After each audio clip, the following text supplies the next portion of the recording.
Ever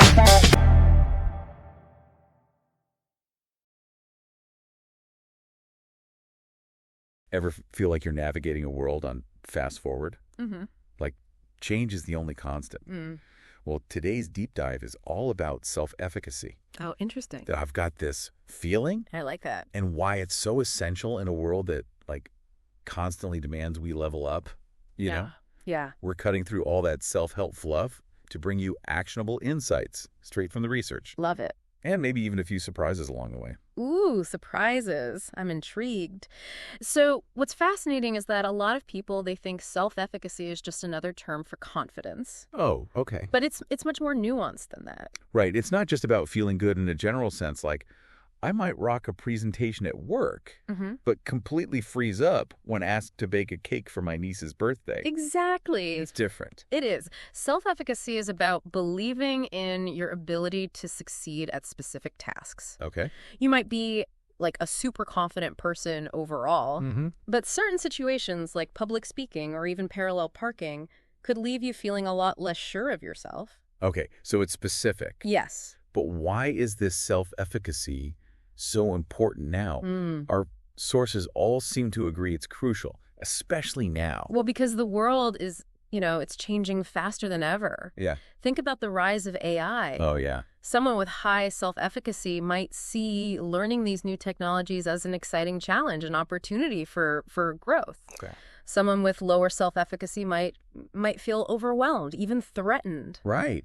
It all comes down to how you view those challenges. So someone with high self-efficacy wouldn't see those, like, scary AI headlines and panic about robots taking over their job. Right. They'd be figuring out how to upskill and stay ahead of the curve. Exactly. It's almost like viewing those scary situations as a chance to adapt and learn. Yes. Rather than just getting stuck in fear. Precisely. And that's not just speculation. Oh, is there research on this? Oh, yeah. Our sources highlight studies that link higher self-efficacy to greater success in work, relationships, even how we handle stress.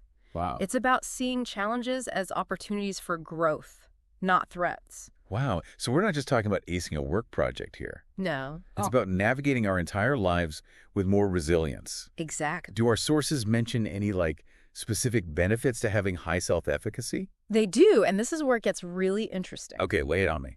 Studies show that people with higher self-efficacy tend to have lower cortisol levels when they're facing stressful tasks. Like, wow, so they're literally experiencing less stress. Yeah, on a physiological level. That's huge. Less stress, more resilience. Yeah. Suddenly this self-efficacy thing feels less like a nice to have and more like a need to have. Right. Especially in today's world. So how do we get in on this? How do we actually cultivate more self-efficacy in our own lives? Well, the good news is that self-efficacy isn't fixed. It's like a muscle. You can build and strengthen it over time. I like that analogy. Our sources offer some really interesting strategies. Let's hear them. I'm ready to flex my self-efficacy muscles. One of the most powerful things you can do is focus on small wins. Small wins. I like the sound of that already. Tell me more.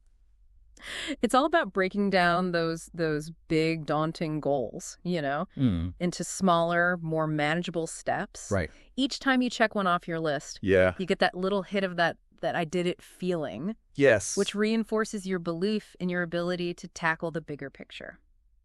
So instead of aiming for, like, run a marathon, which just feels huge and impossible, right, I could start with run 1 mile without stopping. There you go.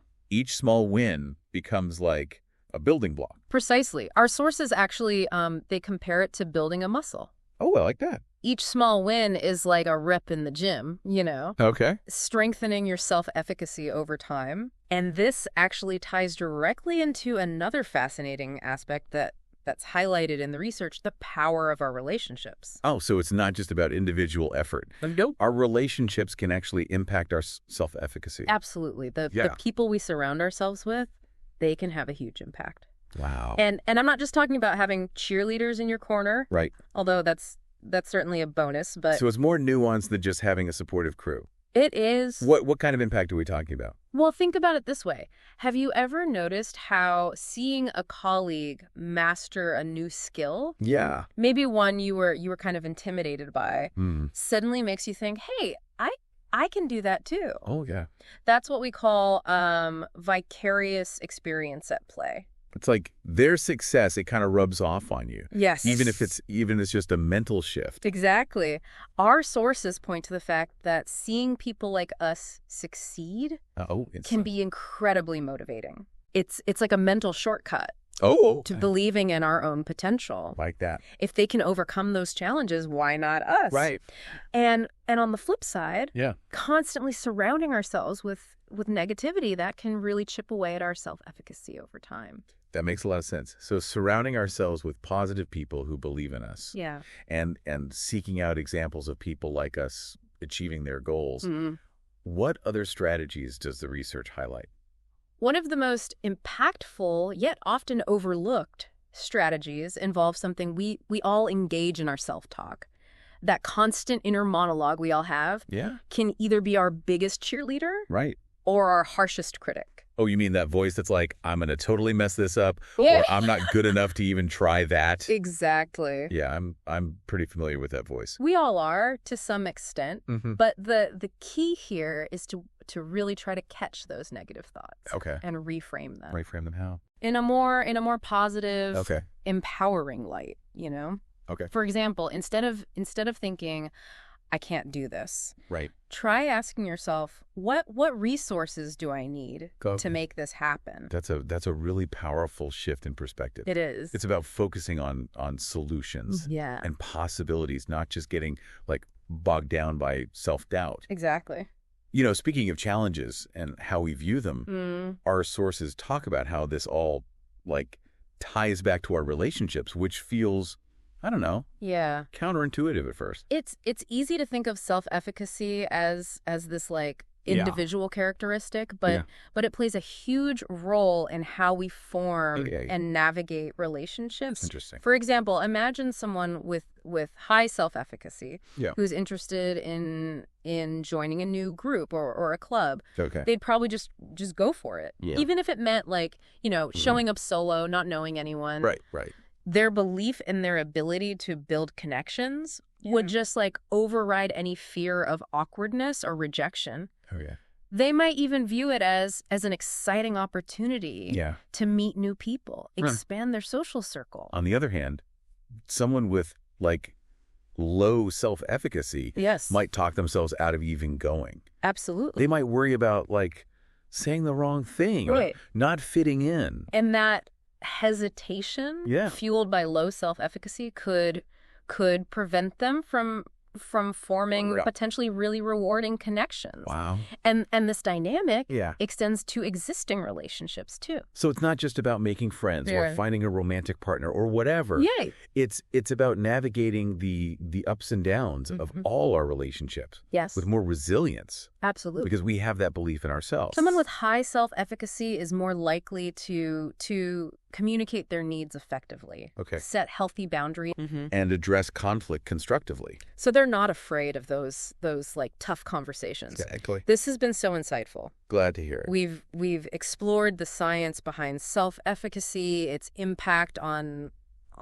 our lives, practical strategies for cultivating it. It's been great. But before we wrap up, I always like to leave our listeners with something to ponder, you know. What thought do you have for them today? Well, we've talked a lot about overcoming self-doubt. Right. But what about that inner voice that pushes us to be like perfect?